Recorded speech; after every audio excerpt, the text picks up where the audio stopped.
Megan with the Elyria Library, and thank you for joining us for another Boredom Buster. This week we are going to make a craft stick catapult.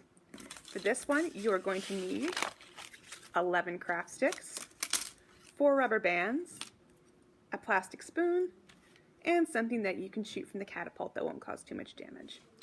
First step is you're going to take 10 of your 11 craft sticks and you are going to bundle them together like so.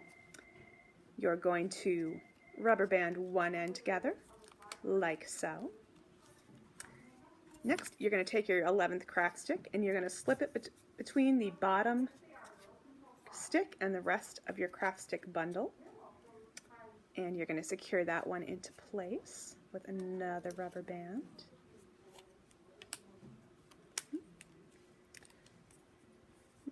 Next you're going to take your third rubber band and you are going to use it to wrap around the cross here so that it's stable when you're catapulting away.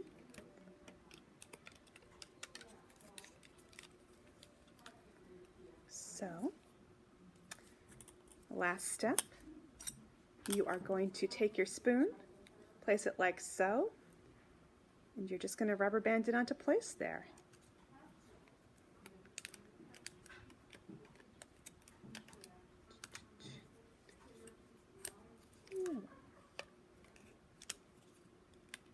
Okay, when you're done, you should have a catapult fully functional. Thanks, guys.